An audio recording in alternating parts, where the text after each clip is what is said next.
No, it's a trick. It has Enough is enough. I submit that Mr. McGill's mental illness is a non-issue. If he were schizophrenic, it wouldn't take away from the fact that the defendant... I am not crazy! I am not crazy.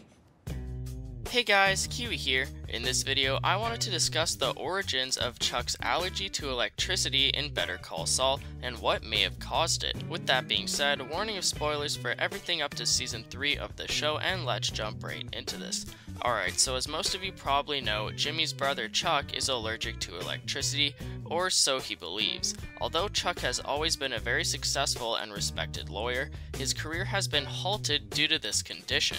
He completely disassembled all power to his house, along with any electronic wiring or machines that may cause him discomfort. A lot can be said about Chuck's condition, as it is completely unique and quite the debatable topic. For 3 seasons, us fans have been waiting to see the full conclusion of Chuck's disability unravel through the story of Better Call Saul, and I think that we may finally get some sort of answer, along with a realistic conclusion. So if you've watched all 3 seasons of the show, you're pretty damn aware of Chuck's urge to stop Jimmy from succeeding through any shortcut or trick due to Chuck believing that he's still nothing more than a con man.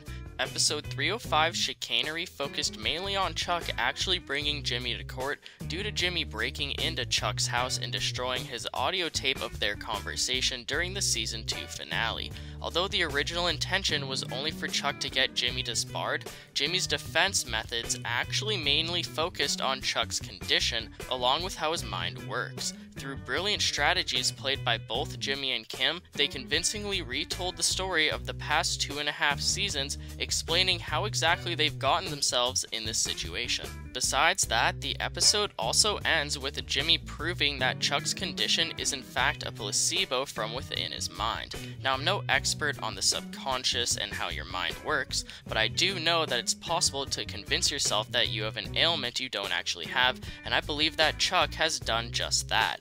During the first few seasons, whenever Chuck would go to the hospital or talk about doctors, he would always complain about not wanting to get committed. Doesn't getting committed mean that you get therapy and mental help to try and solve your personal issues?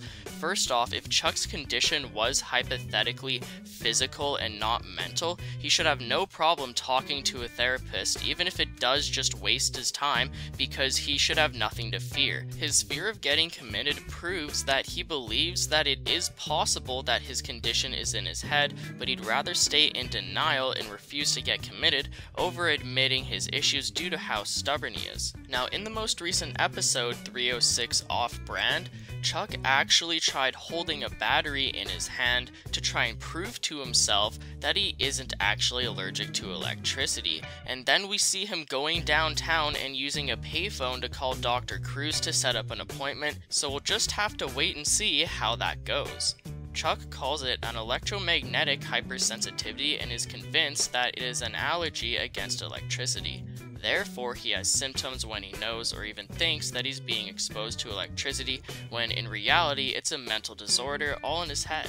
Chuck's condition has been proven on multiple occasions to be a placebo, as there have been a few examples throughout the show to prove electricity doesn't affect Chuck as long as he's not aware of it. During episode 105, while Chuck is in the hospital in a room with all electronics turned off, Dr. Cruz turns on a machine at the end of his bed without him realizing it, and he doesn't react. He just continues talking as Jimmy stands there shocked and almost insulted that she would do that to prove a point. So enough about Chuck's condition already, and let's discuss what originated it. Now, if you line up the flashbacks of all 3 seasons so far, you can actually make some pretty interesting connections. During the backstory that these flashbacks explain, we can actually start to line up when Chuck's condition started. First off, as they start the backstory showing Chuck saving Jimmy from his San Diego thank you, Chuck is still very much a successful lawyer. Same goes for during the time that Jimmy originally moved to Albuquerque, met Rebecca for the first time, along with when he started working in Chuck's mailroom at HHM.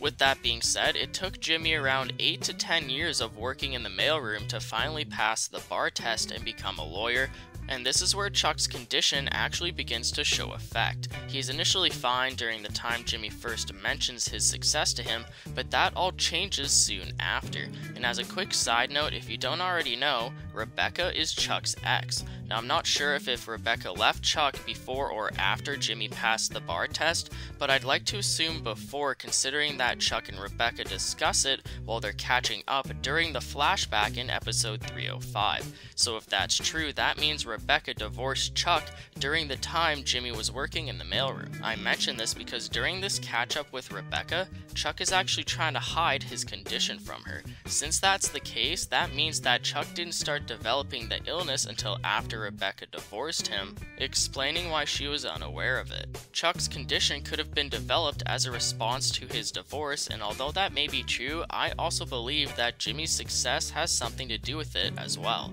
So Rebecca always thought Jimmy was very nice and funny, and although she was just being polite, Chuck really took it to heart as his jealousy over Jimmy's likeness grew. Jimmy has always been a very nice, caring, and funny person, while Chuck, on the other hand, has always been more uptight and professional than Jimmy, resulting in Chuck being less likable regardless of his successful career. That jealousy has always made Chuck mad at the idea of Jimmy becoming a successful lawyer himself. So in other words, I'm trying to point out that Chuck's condition seems to be somehow directly related to his brother's success, as Chuck seems to hate seeing Jimmy succeed. As horrible as that sounds, Chuck has always seen Jimmy as a horrible person, and in Chuck's eyes, he is nothing more than a con artist named Slippin' Jimmy. Time and time again, we've seen Chuck betraying Jimmy, from the multiple times that he got Howard to not let Jimmy work at HHM, all the way to him taping Jimmy and bringing him to court. Chuck is so stubborn on his opinion of his brother still being Slippin' Jimmy that he simply won't give him a chance to change as a person. No matter how much Jimmy proves that he just wants to make Chuck proud of him, Chuck stays completely cold towards his brother as his hatred continues to grow. Chuck's stubbornness and inability to accept his brother back into his life has seemingly helped fuel his vendetta against Jimmy, and I'd like to jump into another reason why that is. So during the season 2 finale, we see a flashback of their mother passing away due to old age in the hospital. Now, although Chuck and Jimmy were initially sitting by her side, she actually ends up passing away while Jimmy is out getting food and something to drink for them. The purpose of this flashback is to show their mother's final words, which included her calling out to Jimmy even though he wasn't in the room and it was only Chuck. Chuck was trying to talk to her, but she just completely ignored him as she called out Jimmy's name right before she passed away. Chuck ends up not even calling Jimmy to inform him about it, and when Jimmy comes back to meet Chuck with the food, Chuck lies to him and doesn't tell him about his mother's final words, probably out of jealousy of Jimmy being the favorite child. Now, I gotta admit, it must have been very painful for Chuck to have to witness that, especially considering that, their parents have always idolized Jimmy and refused to admit that he's ever scammed anyone. Although their mother's final words must have been icing on Chuck's cake of jealousy towards Jimmy, it doesn't give him the right to treat Jimmy with such disrespect and hatred. I hope that we get to see more flashbacks in the near future showing more of the story of Chuck's past, as I'd like to see possibly either Chuck and Rebecca divorcing, or even Chuck's initial development of his condition due to that along with his brother's success. Let me know what you guys think about all of this down in the comment section below, along with your own theories, predictions, and opinions. Is there anything that I've missed? This show is very clever and subtle in the way that it explains its story, and although the flashbacks can seem originally slow at times, they really do seem to serve an important role in the backstory of the McGill family. I'd appreciate a like on the video if you've enjoyed anything I've said today, or even subscribe for more Better Call Saul and Breaking Bad content in the near future. I'm sorry there hasn't been more content in the past day or so, it just required a bit more time to put this video together considering I had to go back and look at all the flashbacks